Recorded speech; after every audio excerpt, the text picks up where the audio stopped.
Okay, guys, alternate ending. Take 43. With so many movies on the net and TV, it's kinda hard being up and film savvy. Do you catch a show while you're on the go?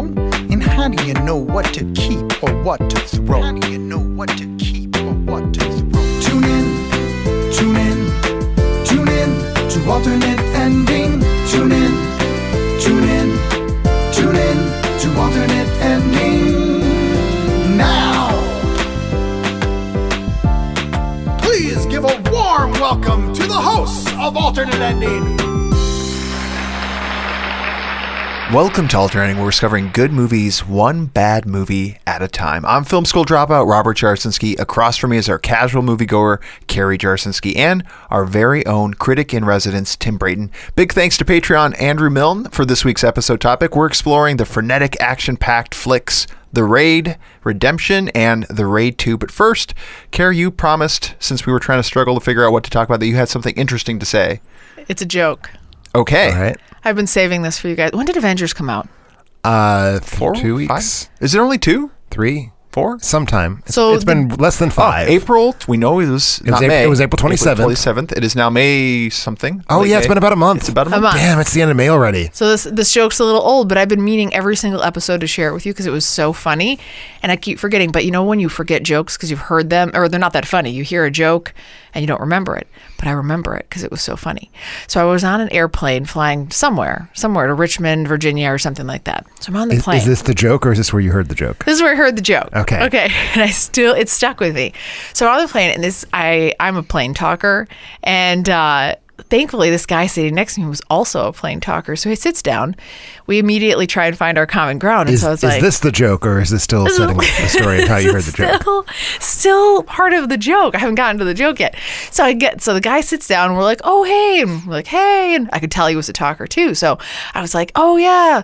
Hey, have you seen any good movies lately? And he's like, oh, I really love movies. I was like, okay. And he's like, yeah. And he's like, have you seen the Avengers? And I was like, yeah, I saw the Avengers. And he was like, I haven't seen it yet. Okay, now here comes the joke. Here's the setup. So I go, it's really intense because there's so many characters in it. Like every possible character you can possibly imagine is in there. He's like, really? I was like, yeah, everybody except Ant-Man is in there. He's like, are you sure?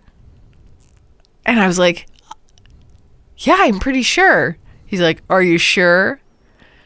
I'm like, yeah. He's like, that was a joke. Because he's so small. Yeah. All right. Yeah. That was totally worth it. That was a good joke. Yeah. Was it? No. Yeah. At the time, it was so good because I was so clever and I didn't get it. It took like 10 minutes to get to this point. That was what made it the best part of all. I've been saving this one for you. Up. I've been saving this for weeks. You guys can use this because I didn't get his name. Thank you. I will be maybe sure the to do delivery that. could be a little bit different, but it's because he's so small. Since we're now 10 minutes into the episode, we can actually just jump into talking about movies with our Worth Mentioning segment. What is the Worth Mentioning segment of the movies we've seen since the last episode? Which are the ones we want to talk about most? They could be great movies. They could be terrible. Hey, I have a joke. Yeah. What is a ghost's favorite fruit? Boogers. Boo-nanas. Oh, I like that. I like where your Well, head's it's going at. to be boo berries, but I mean, if boogers are a fruit, all of a sudden, then we can go with that as If well. they have seeds, So how many movies? If they have seeds, you have major sinus problems and need to see a doctor immediately. 17 minutes in now, Rob's giving us the look. I have seen 5 movies since we last met. Nice. You're like on a tear. Double Raid. I feel like 15 in the last 3 weeks. I feel like you're averaging 5 a week. I'm trying to hit that goal of whatever my goal was by the end of the year. So I saw both the Double Raid, Solo, A Star Wars Story. I saw Life of the Party, which was one of my most anticipated. And I also saw Book Club based on your recommendation. Book Club. You liked Book Club, right? So good. I knew you were going to like Book Club. So good. So I saw 5. Tim, how about you? I had a terrible week. I only saw 11. Oh, wow. Summer is here. Yeah. For you. It was rough. I spent a lot of time enjoying the sun, a lot of time walking, so I was only able to fit in 11 movies. How do you prioritize? What are you prioritizing here? 11. Whatever needs to get written is a big part of it. For this episode, I had to watch some movies, of course. I've had some things hanging on from Netflix for ages, and I was like, damn it, I'm going to get rid of these discs from Netflix so I can get more discs from Netflix.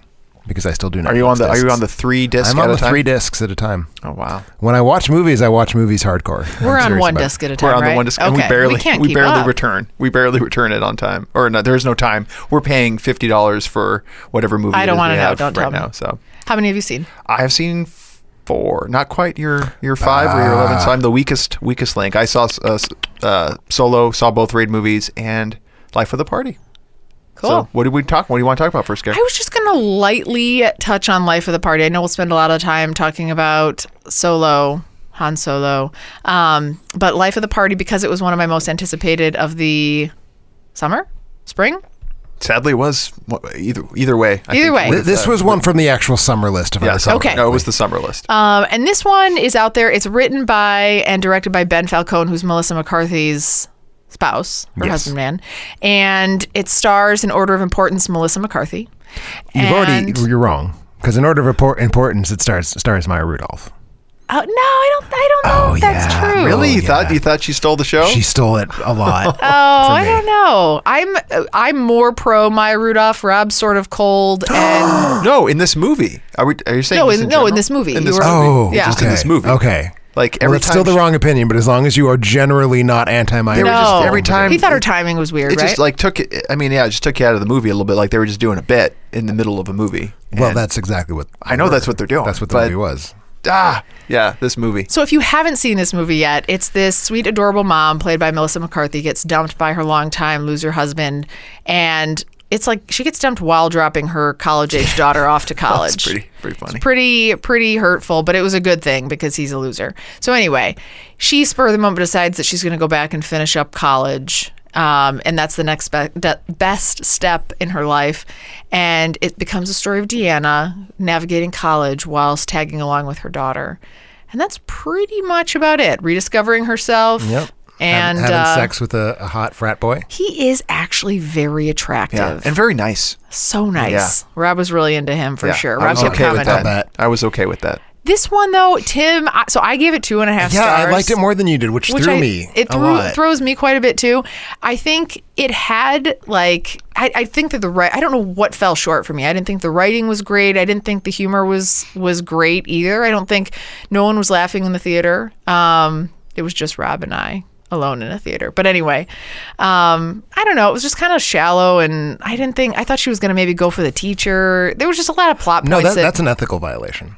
Yeah, I The would've teacher still would have gone been for it. required to shut that down. I've seen Never Been Kissed. I know how this thing works. That's an ethical violation, and also the teacher thinks he's a rapist, so... Well, I was more okay with that. It just wasn't that funny. I thought it was weird, and I even felt a little annoyed with Melissa McCarthy by the end, where I was like, all right, get yourself together, man. I don't know. Yeah, I mean, for me, it was all about... I mean, I agree with every single thing you just said. I just loved Maya Rudolph so much that it sort of was okay. Because every time she was on screen, it was like, okay, well, that's the best thing I've ever seen. Like the dinner party scene. The dinner party was The good. dinner party scene is funny. perfect. It is. And also Jillian Jacobs, I just adored in this movie. Is Jillian Jacobs is the one from the mom, right? She's the one from Community. Oh, the coma patient. She's the one who was an ex-coma patient. Okay, right. Yeah, there was just a lot of weird. It was, I don't know. It's definitely like an escalating arms race of weird, Mm-hmm. especially with the sorority sisters who aren't the daughter.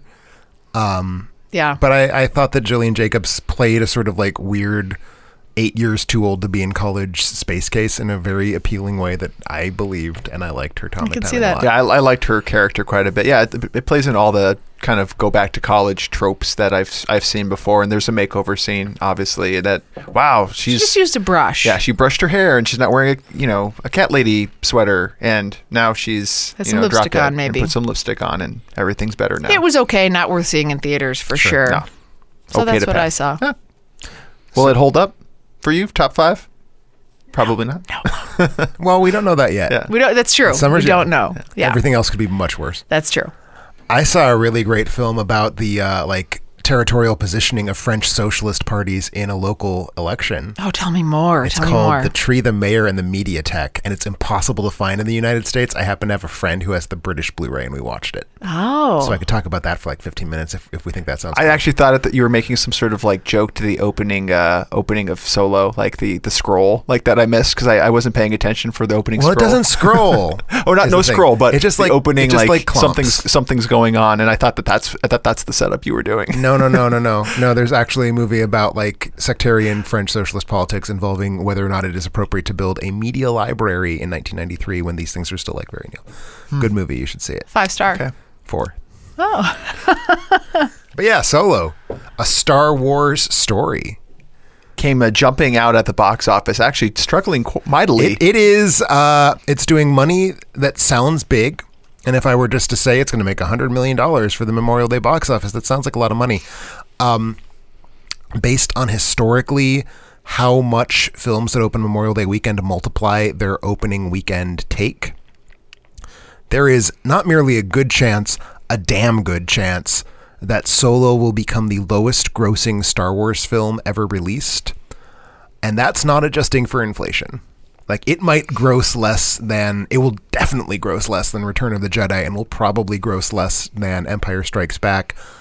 And that was 38 years ago. Wow. Very sad. That was when movies cost like a nickel. Very sad considering the fact that obviously a lot of reshoots were involved with this, with Ron Howard taking over the picture from Lord and Miller, which was almost a complete film. My understanding is Howard reshot like 70% of it, inflating the budget to about $250 million.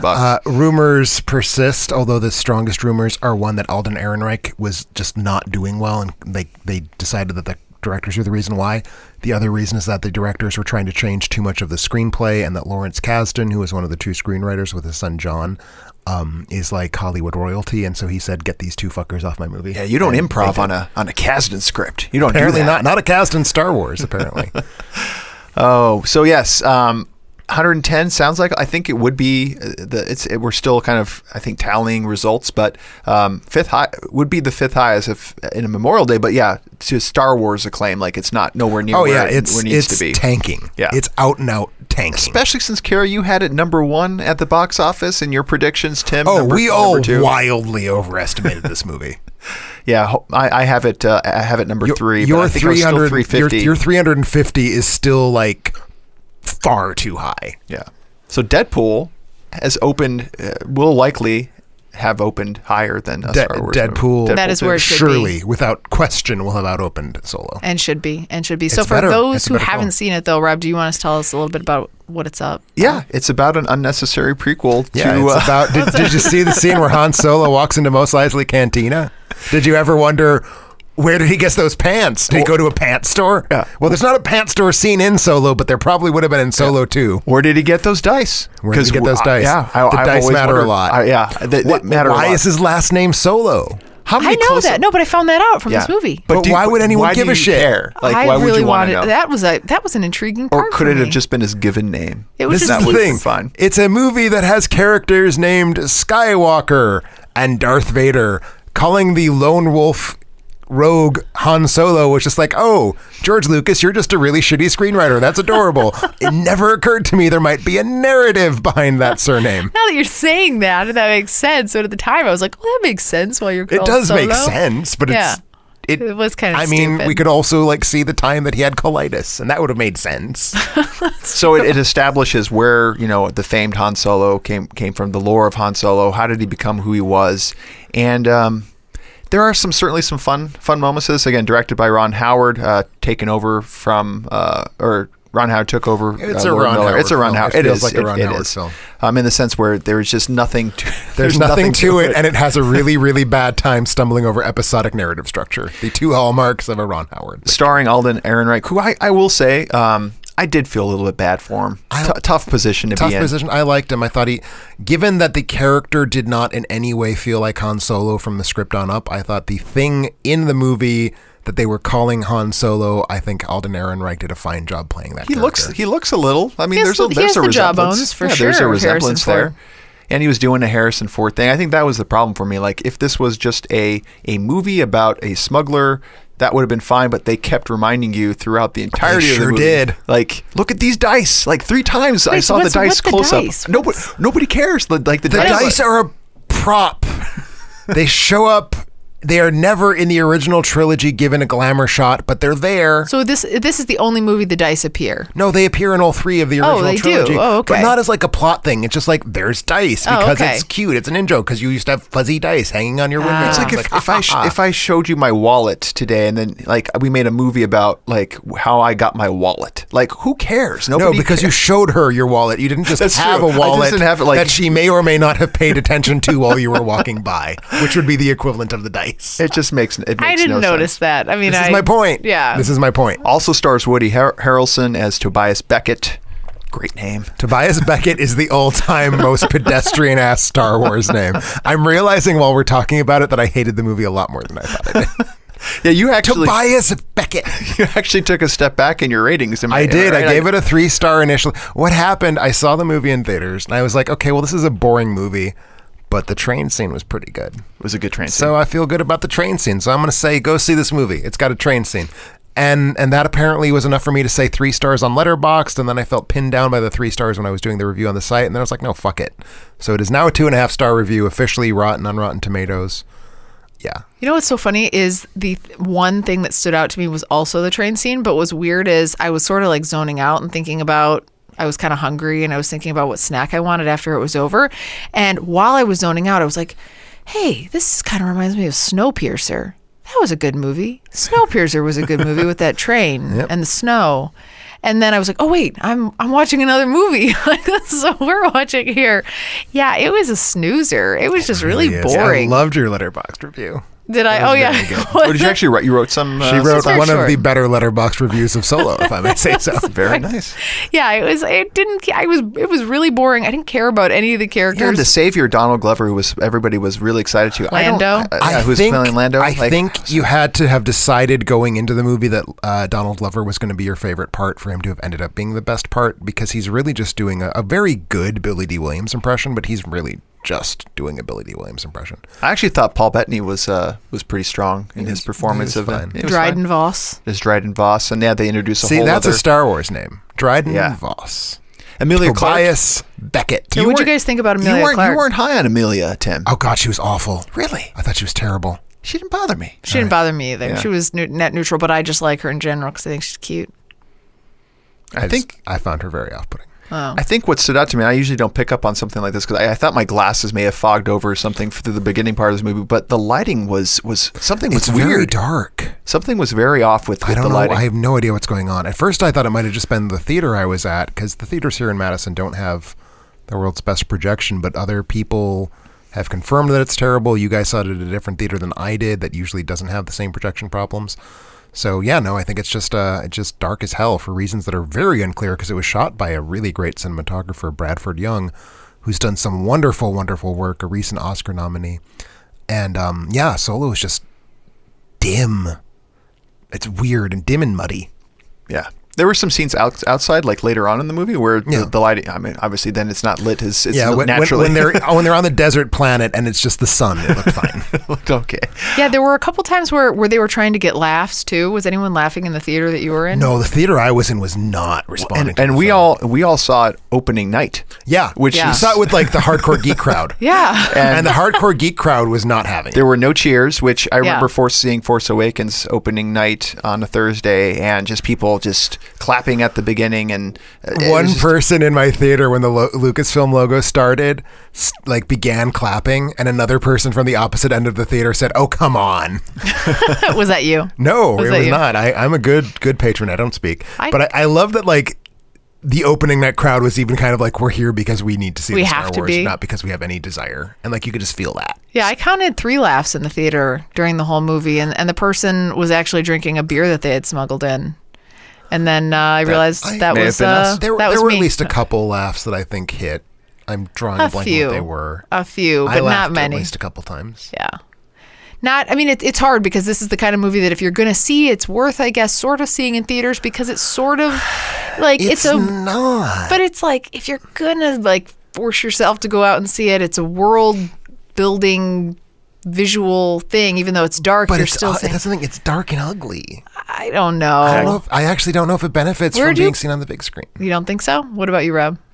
Yeah, I'd want to see the big. I think the biggest reason to see it in a theater is that if you wait to watch it at your house, you will start surfing on your phone. Yeah, and it'll be true. Like, hey, that guy is pretending to be Harrison Ford. I wonder how the Cubs are doing. That's right. So what happens from here? Like, do these spin-offs continue? That's I don't know. I mean, Disney's pretending they're going to. Like, they just announced Boba Fett, a Star Wars story. Clearly the timing of that was a like vote of confidence in favor of Solo being like, great, you should go see it.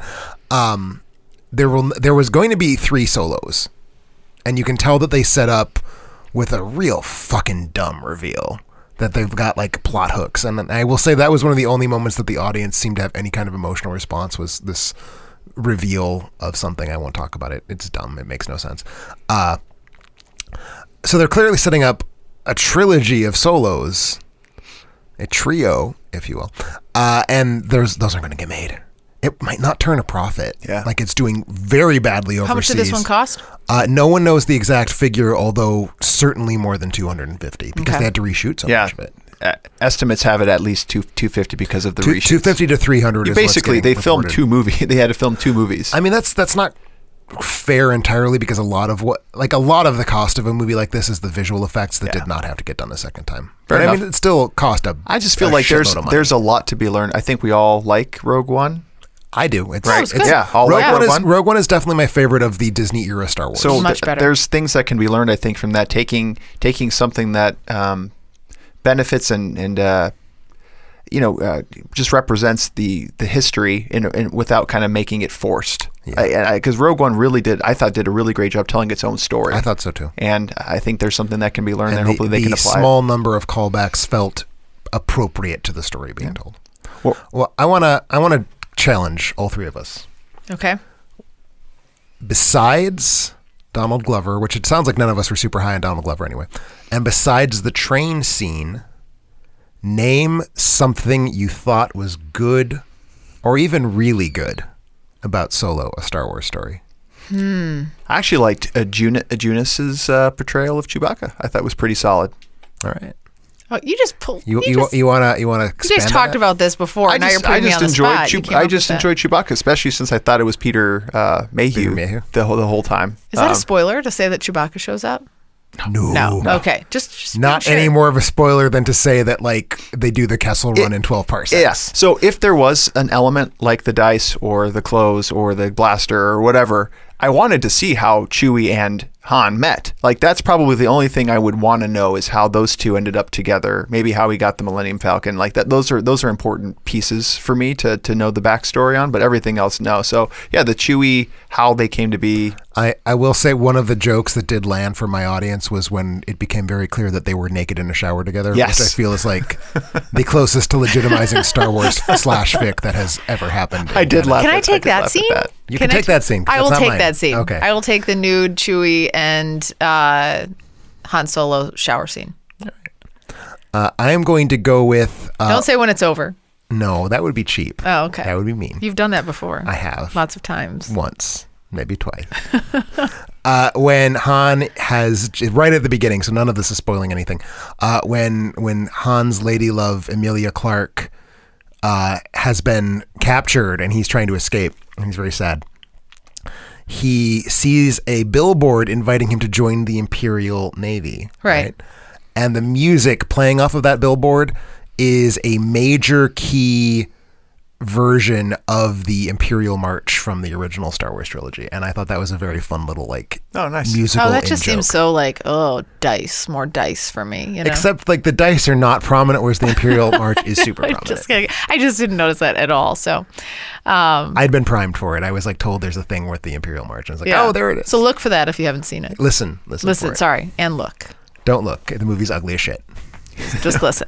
Well, remember, you can find more details about all the movies we've watched at our website, alternateending.com. That's alternateending.com. Before we head to our break, you might be wondering about ways to support the show. You may want to make us watch a movie, pick your own episode topic. You can do it all from our Patreon site. Also want to thank all of our listeners who support the show and make their Amazon purchases through the site. Doing is easy. Just go to our website, alternateending.com. Click on the Amazon banner and seamlessly go about your purchases. All proceeds go to making our show better. Since our last episode, here were the things that were purchased. Some beauty products, Karen. Tin. Remington 1-inch flat iron, Tim, I know you're into. I have a 1-inch flat iron. 1-inch flat iron with the anti-static. You don't want to get your hair all That frizzy. sounds like I was just saying something bad about my penis. I haven't. Because it's staticky? I have an 8-inch flat iron. Because it's staticky. Yes. Yeah. The Neutrogena Beach Defense. It's been hot here in Madison. You got to protect yourself from the sun. Get the sunscreen body lotion. SPF 70. Whew. Yeah, someone really nervous about the sun there. You need that. Amazon Basics 60-inch lightweight tripod with a bag. Maybe someone making a film. Cell phone and accessories. A universal smartphone tripod adapter. Oh, maybe someone shooting a movie on their cell phone. Taking some still photos. Maybe Steven Soderbergh is a listener. Maybe. Wouldn't that be kind of a follow-up to Unsane 2. Although he's not that Still great. Unsane. So maybe. He is making his next film on an iPhone. Why? It's about basketball. Oh my gosh. What if he is? What if it's his purchase? That would be great. Also had some clothing accessories. Canoe Surfmen's Terrapin Turtle Quick Dry Beach Volley Swim Trunks. That's just one thing. That's just one thing. All right. There's a lot of words there. It is swim trunks made out of turtles or designed to look like turtles? I think there's some turtles on there, maybe. I'm not sure. Also, Send a picture. Some OXO Good Grips microfiber hand duster. We could use that. We got a lot of cobwebs. Yeah. Yeah. OXO You should makes work good on products. Those Good Grips, I'm never unhappy with the Good Grips anything. Utopia bedding, soft brush microfiber wrinkle fade, and stain resistant 4-piece full bed sheet in black. Still not happy, Care, with our bed sheet selection that you made. You remind us often. Yeah. Although, I don't know if black's the right way to go. Black feels like a statement. And Yeah. I don't think I could make that statement. I feel like you need to have like a red comforter with something like that. You know, black and red. If you are a vampire, Yeah. yes. To music purchase, enter the Wu-Tang 36 chambers. Okay. What's a Wu-Tang? What's a Wu-Tang? I know something about music that you don't. That's so exciting. Is it? I mean, it's rare that I know more about music than anybody. So. That's true. Also had Marquee Moon purchase music and Q, Are We Not Men? ? A Devo Deluxe remastered version. So that's something. Yep. So do I also know more about music than you do? Oh, you know definitely know more about music than Are We Not Men is a great album. Oh, okay. Well, there you go. Who's the band? Devo. I know that Devo? much. DEVO. Is this Am I like the music expert right now? This is so weird. I've never Sorry. been the music expert. So Wu-Tang Clan is a rap. I know who Wu-Tang. rap Oh, group. Wu-Tang Clan. Oh, yes, the Wu. Sing us a little. It's like if you probably like sang a song, I'd know for sure. I I'm don't more know a any of their lyrics music. I don't listen to rap, but I know that that's what they are. person. Okay, work And on Devo is very good. that. Okay. Also had some U-Brands push pins purchased. Okay. Camelback shoot water bottle. That's the one I like. The one with the nipple in the sage color. Nice. Tools Very and manly. hardware. The Legrand wire mold Cord Made 2 kit. Raceways cord management to hide cables. All right. Oh, yeah. Don't want your cable showing No. No. Keep your cables to yourself. away. Yeah. Some toys and games. The Jenga classic game. Love purchased. it. Ah, yes. I want this game. Scotland Yard family game. That sounds fun. Why do you even want that? Well, because I'm assuming I it's feel something like a murder mystery. good version of Scotland Yard couldn't also be a family game. Probably that's true. It would need to be like one of those German board games that's like weird and takes 19 hours to set up. Also had Alex Toys Artist Studio Sidewalk, Sweet Stuff, it's some sort of toy and game.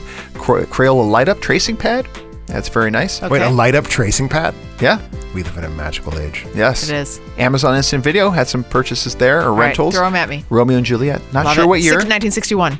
That would be the year to go. It would be 1968. and Exactly. I think I finally cracked the code All on right. how to buy things through Amazon and So- Netflix, unless somebody else also rented Romeo and Juliet. They Did you could. also watch The Goonies? No. Okay, well, thank you for that. That was me. Yeah, oh, that would have been you.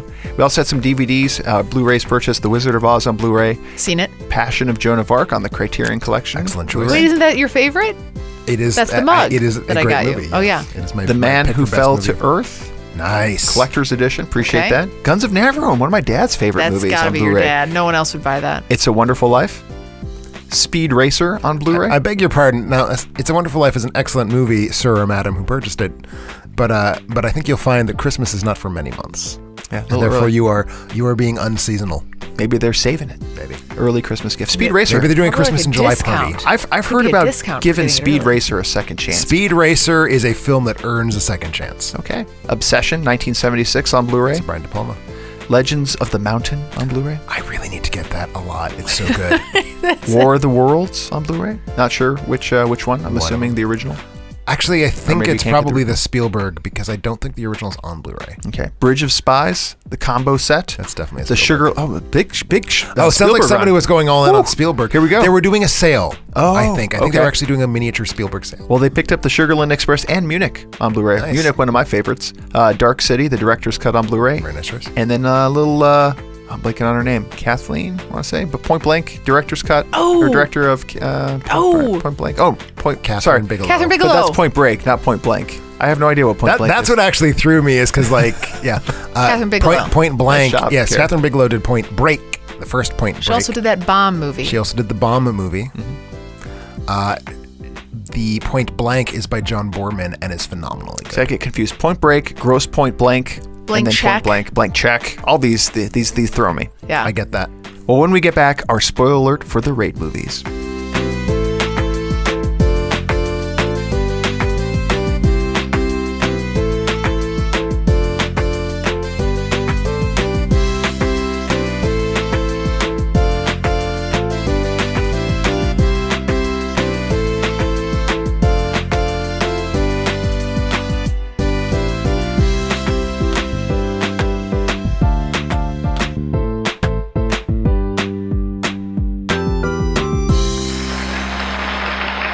And welcome back to Alternating. We're talking about a spoiler alert for the Raid movies, Tim. These movies that came out back in, I believe was it 2011? The first one? 2011 was the first one. 2014 was the sequel. Very nice. Tell us a little bit about these ones. Set us up. These are a pair of Indonesian action movies. So basically what happened is Gareth Hugh Evans, who was a Welsh-born filmmaker, ended up, I don't quite know how, in Indonesia, where I think he started out trying to make documentaries. Along the way, met this young, hungry martial artist named Iko Uwais. I'm sure I'm butchering that name. And they decided, hey, let's collaborate. So they made a film in 2009 called Marantau that was basically like a proof of concept. Like, can this form of martial arts that Uwais practices work for a movie? And it did very much. So Gareth Evans wrote this sprawling, massive crime epic called Barandal that was going to focus on Uwais's character as like this cop who ends up in the world of criminals and like has to, stay on top of things. And it was too big and too crazy and too fancy and no one knew if it was going to do anything. So they went back to the drawing board a little bit to make something much smaller and tidier. And that was the story of a cop named Rama who needs to get to the top of a building, the 15th story, where the bad guys are. And it's called The Raid. And that's the plot. Like, it is literally cop needs to get to the 15th story, whereas the entire building full of people are trying to kill him. It also sounds a little bit like Donkey Kong, the way you describe it. A little bit. I get that. I feel like that's not. But it is a video. It is hammers are involved. There are hammers. It is a video game movie. Totally. Yeah. 100%. I mean, when I sat through this was the first time for me sitting through both, and I got a lot of video game movie out of this. So I see that. Kara, what did you take? Yeah, I saw your Letterboxd review on this one. Oh, Mrs. Jarzynski. Yeah, it sounds like exactly what you just described the movie to be. It's a kung fu. So lots of kung fu going on. It's no kung fu. There's not a drop It is in of kung fact fu. Pensac Salat. I was going to say that next. Tim, so because I had not a ton to say about these movies other than what you just described, my plan was to go in with lots of facts about the director, and you just said them all. Like, you just said all of my facts. And then I was even going to say Pensac Salat Oh, sorry. is what they're doing, and then Rob just took that. So really... So I guess it just falls to you to talk about how great they are. Yeah, so The Raid, it's just a really, there's a lot of salat, a lot of salat going on in this movie. So basically what it is, you don't like the movie. It's You so hate bad. the movie. What is It's bad? so bad. Articulate for Okay. me what is bad. So there's not much to this movie other than, we'll just call it kung fu because I don't want to keep calling it salat. Just call it That's martial weird. arts. Kung Okay. fu sounds racist. So, it does? Well, they're not Chinese. Oh, I didn't know that was a Chinese thing. Can't anyone do kung fu? I mean, do anyone kung fu all the can, time. but okay. Okay. We'll call it kung fu. We'll make it easy on you. Okay. So, well, no, but really, I don't want to be racist. Ra, you laughing at me over there. Oh, no reason. Okay, so all right, let's just level this out before we even start. Okay. I do kung fu every day. So, Are you certain that's true? Carrie can do Carrie does kung fu every day, so she can talk about kung fu, Tim. She knows someone who's. Is that okay? Is this a safe place for me to talk about kung fu? Some of your best friends do kung fu.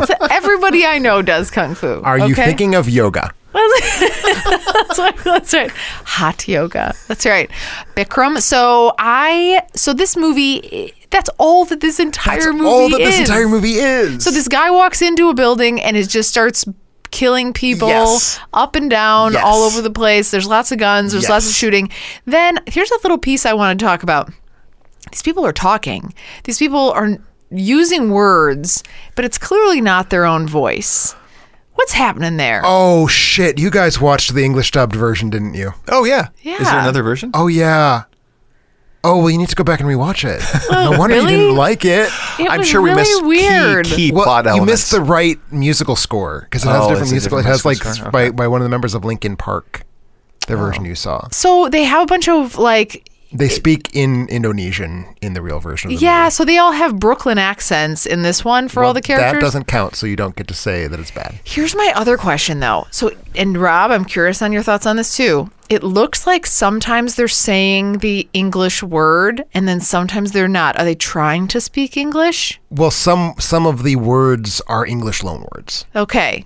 It was weird. I was just watching their mouths the whole time. It was very distracting. This is why you don't watch dubbed. I didn't focus on the dubbing. For me, it was the dubbing is dubbing is the devil. Very bad. Never watch dubbed. If you rewind to see, if you'd watched it subbed in Indonesian, you'd probably be at like 4 stars. 4 star. It would have brought it up from the 1 star I gave it. This movie is, I think I said it in the opening, like frenetic, action packed. Like the cuts in this, I don't understand. Like it's. I teach this movie. Oh, I literally teach the cutting in this movie to my editing students. I don't know how you plan this out to like picture how the action will unfold and then like shoot it that way because there's so many edits and there's so many edits. What do you mean? If you're directing this, you know how the action's going to unfold because you're telling them how to unfold it. Yeah, but then the camera placement and then the cuts that go along with that, you have to kind of know how the sequence is going to unfold and where to put the camera in different places to have this like just this intense effect that while you're watching it. So kudos on all of those things.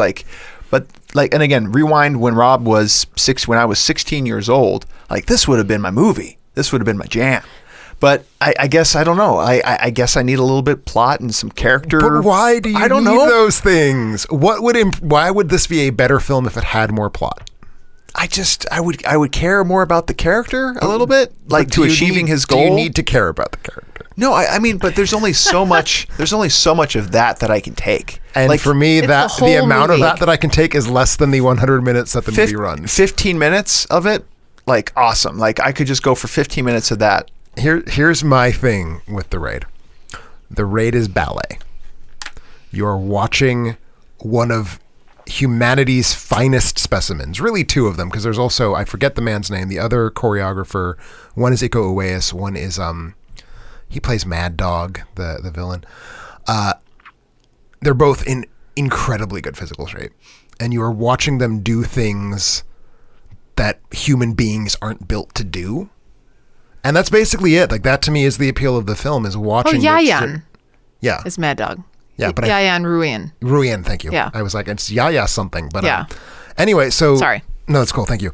So that for me, that is the movie to me. That's the Raid 1. I mean, less so the Raid 2, which is its whole own ball of wax, and we'll get into that. That is to me the appeal. It's that you're just watching physical perfection doing really complicated choreography at a really high speed without any fault. So I have questions about that too. Yes. When I was watching this, and so maybe this would make me like it a little bit more. When I was watching this, I was like, I'm pretty sure Tim and Rob could do this kung fu if I was a physically flawless, lithe little Indonesian man. Yes, I probably could do it just fine. But like they're fast forwarding this, right? No. Or this isn't real time kung fu. Yes. No, some of these sequences, it's too fast. Yeah, no. No, it's not. Sometimes they slow it down. They never speed it up. No, there were times where I was like, oh, that clearly looks like they did the like. Nope. No, I think especially in that bathroom, or not the bathroom. Yeah, the bathroom. Is that Raid 2? The bathroom scene is. There's a kitchen scene. No, there's a bathroom where everyone starts coming in the bathroom, and that's the Raid 2. Oh, that's sorry. The very start okay, of the Raid 2. We'll get there later. But there's some scenes where it's like this is clearly edited to be faster than it is. Nope. I checked. Nope. Are you sure? Sure. It's very fast. No, very and fast. again, so you compare it to ballet. I don't like to go see the ballet. Like, I can only handle 15 minutes of ballet. But which, that makes you bad. yes, I do It not makes have. you a Philistine. Yes, I know. And You like ballet, Carrie. It depends on the ballet. I don't like bloody ballet. If it and was, this say, is- the Nutcracker I like nuts. and I the like nuts the being Nutcracker. cracked, were those the villains? So when we paid, Of drug and dealers. instead of a little 8-year-old girl, it was a little 8-year-old Indonesian killing machine. So I like the less killing machine, less bloody ballet. This is super gory. It's as super a side gory. note. Super gory. Oh, the scene that I show my editing students in particular is the one where the guy like gets his neck thrown down on the broken Oh, window. yeah. The kids really respond to that vocally. It's a very exciting. It's moment. intense. Like they keep slamming people's heads against. And this is one thing I'll give it a 0.4 or whatever, half a 0.4. It's like really good with the creative death. I mean, like lots of creative death. Yes. And then it's like they're slamming people's heads against the wall, and the way that like they leave like brains on the wall, but They do. in a very realistic way. I would say so. Yeah, I believe that think there were great brains effort on the has wall. been made to make this look real. The scenes felt very realistic. So here's my thing. So director Gareth, right? I could see him being a consultant, and I can see probably where a lot of inspiration for other movies have stolen from his way of doing The things. John and apply- Wicks the do John not exist without the raid. Absolutely. I don't know if Atomic Blonde, obviously Atomic Blonde doesn't without exist without John Wick, so. But there's a lot of movies where these young directors kind of started out this way, and I'm thinking of Tim Boer from Night Watch, the director. Bekmambetov. That's the one where Night Watch was supposedly going to be this kind of thing, like nobody had seen it done, and that was 1990, like late 1990s. 2004. Oh, is it 2004? Sorry, I'm confusing with also Equilibrium, which was early 2000s as Something well. like that. With what's the gentleman's name? Not Tumor Bekmambetov. No, not that. Who? Something German. Which one? I don't know. Hold on a second. Let me pull up Equilibrium. I don't know what movie you're talking Where about. were you never seen I've never seen Equilibrium Equilibrium. with Kurt Weimer? Kurt Vermeer? Oh, yeah, him. Yes. So these visionary directors had no budget and then created these little masterpieces. I'm curious, like, when is Gareth going to get his chance? Because obviously people I respond am well to this movie. pretty confident he doesn't want it. He just doesn't. He wants to make I think movies. he would rather be the Welsh god of Indonesia than come in and make like a fucking Marvel movie and have to tame everything down. Now I have seen he is on the list. Announced Deathstroke. He is doing something with DC. Oh, better fucking not. Deathstroke is going to be R-rated though, so it'll probably be okay. You 'Cause can't do a PG-13. I'd love to Deathstroke. take this type of action and apply it to something with a little bit of plot, like something I to agree carry with me that. forward. Like, So like the Raid 2, which So- has a lot of plot. There's the more Raid 2? plot in the Raid 2. So much plot in the Raid 2. I will say when this movie opens, there's a little bit of a training montage with Iku doing something. And that's I mean, to me, that's the thing. Like, that's all you need. You're given like, here's the scenario, go for it. And he's like, a family man. he's a family man, Practicing he's a cop, Muslim. He's a rookie cop. He's a practicing Muslim. Yep. And We're talking the second one now? we're talking the first one. First still. one. Still first one, obviously. Yeah. And something's shady, but no one's talking about what's shady. But they all sort of know what's shady, and that's all we need. That's all we get. But you have nothing else. Like you don't even know this takes place in Indonesia, if it even does. Like I don't know if that's where we're trying to to know. I think that's the kind of thing where you would sort of understand that it's Jakarta if you are from Indonesia. Right. And then the movie ends, and the bosses. Or let's talk a little bit about the. Are we spoiling this though? Are we saying supposed what to happened? spoil it. There's nothing Okay. to spoil. I mean, how No, do you spoil the raid? certain people die. They work their way up to the Yeah, floors, he doesn't die Rama doesn't in die. the middle of the film. and you Because find that's out how the film is. the That's true. big reveal is that the second lieutenant of the drug lord. drug The lord white-haired is guy. in fact his brother. brother. So there was Oh. other reasons why Yeah. why Rama was coming. But also, the cop guy is not so great either. Oh yeah, no, Yeah, the white-haired white-haired guy. cop guy is Yes. is He's a bad Sharp guy. guy. Yeah, no, I mean the plot's fucking boilerplate. Yeah. I'm not going to defend the plot. Yeah, but I'm just so gonna say how the do plot doesn't you? matter. So you? How many stars did you give this? 4.5. So how do you give this 4 stars if the plot is boilerplate, given the way that you rate other movies for all of its merits? Like you're just giving it 4.5 stars based on this is a its film action that sequence. does not require a plot in order to succeed at the thing it aims to succeed at. But I don't know. I think you'd like it a lot more if you felt connected to the characters and if you felt like there was something that they were... I think if I felt connected to the characters, I might be sad at all the violence that's happening to them. I think it's better that I'm not connected to the characters. Because you're so soft with all that stuff. Yeah, that's true. That's right. You're such a softie with death. Well, like I said, it's ballet. I mean, to me, this is literally, I watch this for the same reason I watch ballet, and I don't give a shit about the plot of a ballet. See, for me, when I pay the money to go to a ballet or a theater show, then I'd just rather be watching a movie. How often do you pay the money to go to ballet, Rob? I've been to the ballet maybe one time. Which ballet? But theater. You're making that up. I've been in the Cracker. Yeah, tell us what happened. As Tim said, nuts for cracked. They cracked some nuts. Nuts for cracked. Exactly. This one has a body count of 121. I believe it. Yeah. Do you care about anybody that dies? I'm trying to think. No. Nope. Best action sequence. If the guy dude. with the sick wife died, we would probably care about him. Yeah, I agree. Actually, yeah, when he was introduced, then I was kind of... It took me a minute to realize there were good guys in the building, too, because that's the other... It's really just him. Well, no, because there's families in there. That's true. So that's another weird dynamic is there's actually people that you're nervous because they're climbing these stairs and there's kids and families that are hiding. I want to say the movie that another movie rips off is Dread. Like, Dread is so much this movie. Dread and this movie I don't think there's any possible way that so this came out first, but I don't see how Dread could possibly have been ripping it off. They just came out too soon. So I think that's just a really weird parallel evolution because they're the same movie. Yeah. Is it weird that I like Dread more? It's wrong that you like Dread more. Do you remember Dread? Dread's very good. I don't think I saw that. Same idea. Same movie. I'm sure I would love it then. More plot? And there's some slow-mos. A little tiny bit more plot. And some pretty sweet slow-mos. Some pretty sweet when they're on the drug. Yes. Which is the drug is called I think slow-mo. I like slow-mos too. Yeah. I like to see the sweat flying you when you Dread. punch. Yeah. Okay. Maybe you'll give that one a star and a half. Is it that low? See. It's bad for me. Is that what a star? She gave the rate a star. I tried to compare. The rate is 1/3 as good as the overboard remake. Here's the thing. I really did. I looked back at it and I was like, you know what? I got My Little Pony at 2, so it's got to be a 1. You know, but how does that follow? Because My Little Pony had some substance. My Little Pony is hot ass. It is exactly, and this is cold ass. So 2 hours, 2 hours after Raid 1, right? Is where Raid 2 picks up. If that. Is that really what's supposed to be the case? Real fast. Okay. So how did this one compare? Tell us about this movie, Tim. So this is Barandal. This was the film that they wrote. They then sort of retrofitted a Raid sequel onto it, but not really very much. It's basically just the exposition is the Raid. So Super Cop Rama has survived the Raid. Well, he's a cop? He's a cop.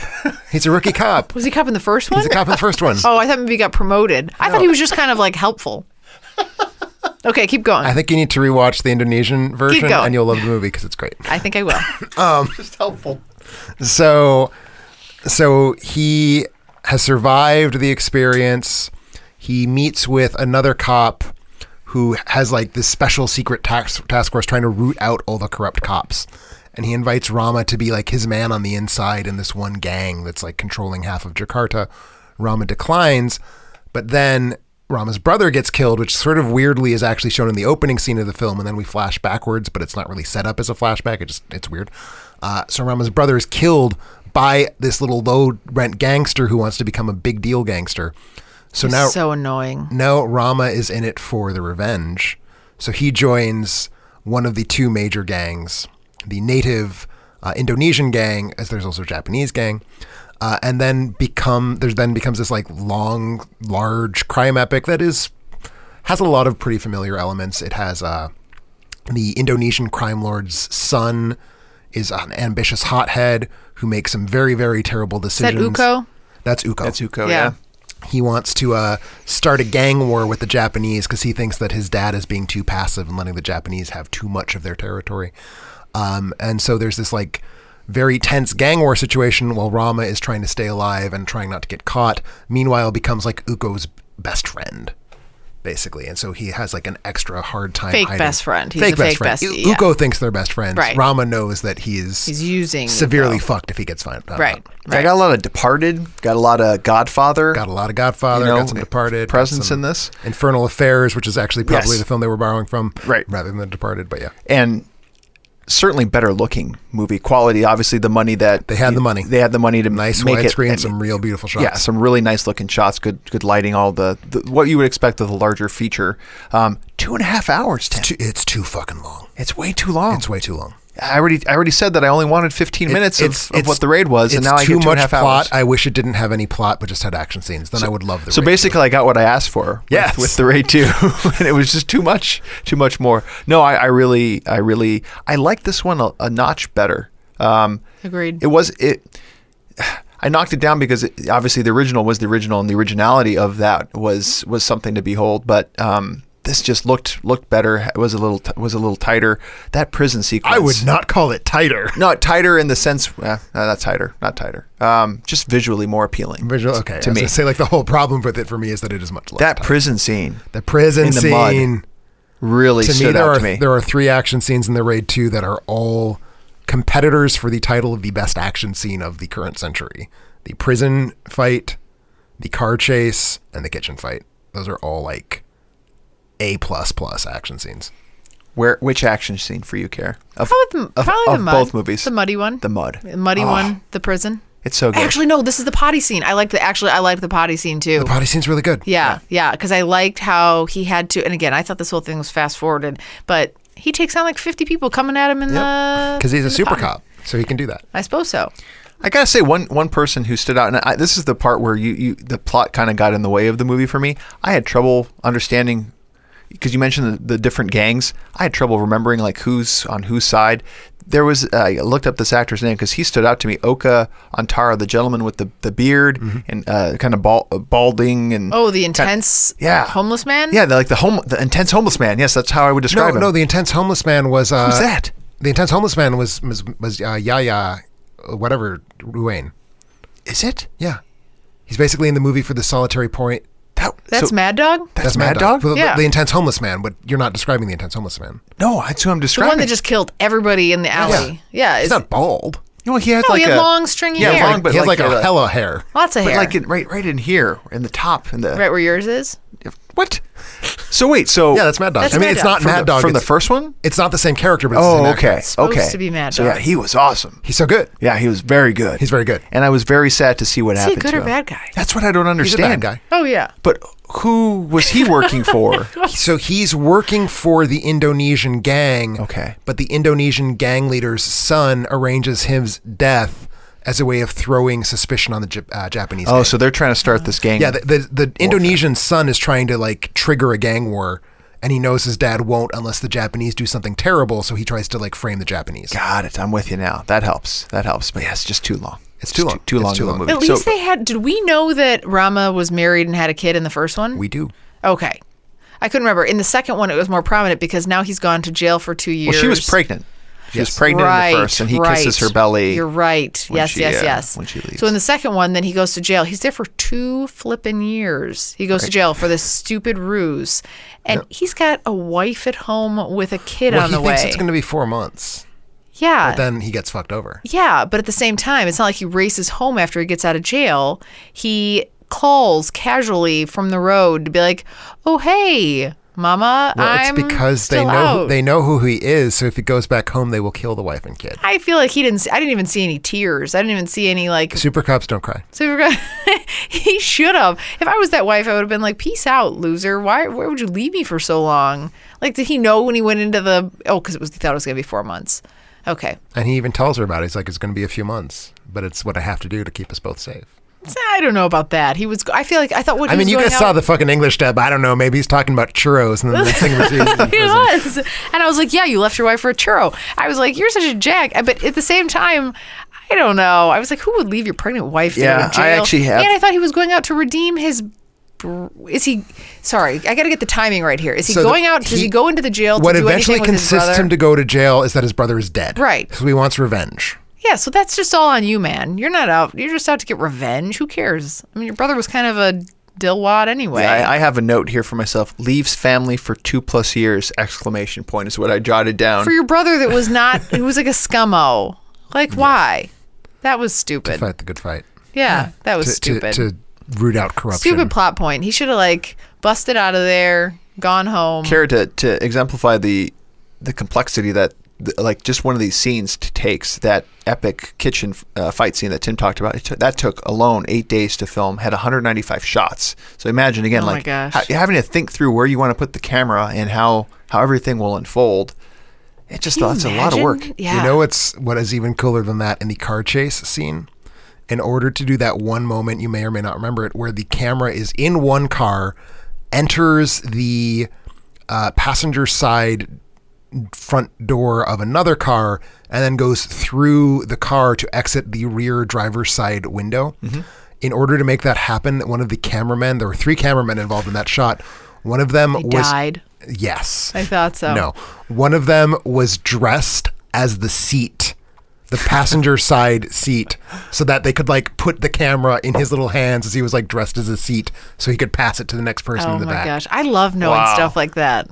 And I was looking for it specifically, and you can tell that there's like weird wrinkles on the seat, but it's just like, oh, well, that's a fucked up seat. It's because it's a seat suit. Is it because they had to, so did they get somebody that was a lot older, so that they could emulate the wrinkles? Not that kind of wrinkles. Oh. He's wearing like a drape. Tell me more of things like that make it cooler. Well, there's that. There is, I told you the story about how like they made the raid basically to get the raid 2 financed. No more wrinkly seats? Any more weird action sequences? I gave you the best one. That was good. Do you have any, Rob? Make me like this more than 2 stars. 327 bodies in this one. The second Death one? count, yeah. So 200 more, 200 plus more. Do you think they reuse any of those? No. I mean, the mud scene's very good. That mud scene. There's that really, really cool scene where the skeevy little guy jumps through a window and the camera like pivots to the side with him, and that's a very good shot. I think take this movie, trim it down by 45 minutes, and then you have a 4-star movie for me. Oh, 4. Yeah, all the 4.5 stars. Maybe 4.5. Because it is some of the best action. I mean, that's the thing to me between seen. these two films. These 2 films and Mad Max Fury Road are it. Like, you don't need any other action films in the last 40 years, as far as I'm concerned. Anything else before we hold our peace here on the raid movies? That I think we need to seriously reevaluate this podcast relationship, and maybe you should find someone else to be your film critic. Oh wow, that's what it's. That's You're what that it's coming serious to. about these movies? These are very good movies. The Raid is seriously like a top 20 of the decade so far. Oh, you know what? Maybe I'll have to rewatch it as the non-dubbed. The non-dubbed or the dubbed was very distracting. It's not going to make that. It might bump it up a half a star. It's not going to bump it up a full star. So what do we have to do to keep this relationship alive? Like The Raid. Oh, okay. There's no other alternatives? Just tell me lies. When I said 1 star, I meant 1.5. Okay. What does that do for you? It means it's merely half as good as the remake of Overboard.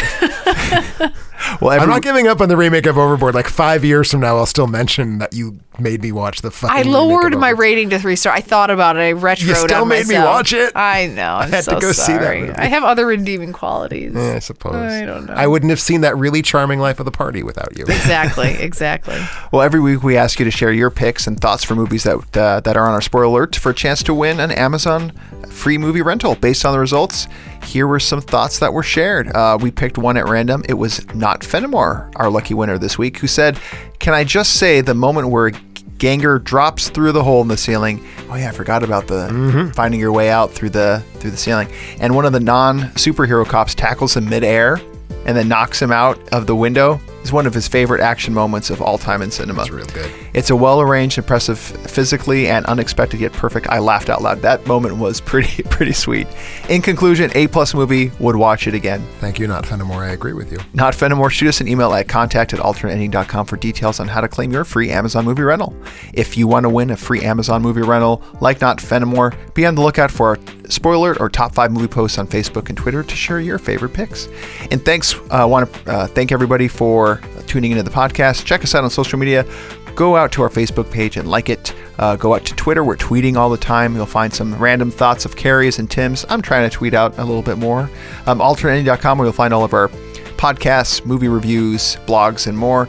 Subscribe to our podcast on iTunes or Google and leave us a review. Carrie, I believe we have a new review. We do, from Joanna Milne. So this is Andrew Milne's sister. Oh, very nice. Who did this. It's very this is perfect. It's serendipitous. It's a little family affair. I know. So she says, it's funny, casual, informative is the title. She says, I've been a longtime reader of Tim Brayton's reviews, introduced to them by my brother, another avid fan of his. Seeing as I love podcasts, I don't know why I waited so long to listen to this one. It's fantastic. Casually insightful opinions. Sorry. That's right. I feel really bad about how I talked about this movie. Anyway, casually insightful opinions on current films along with wildly varied top 5 lists every week. This is the perfect podcast for expert and not so expert moviegoers alike. Zip it over there. I'm just thinking real hard. I haven't said anything out loud.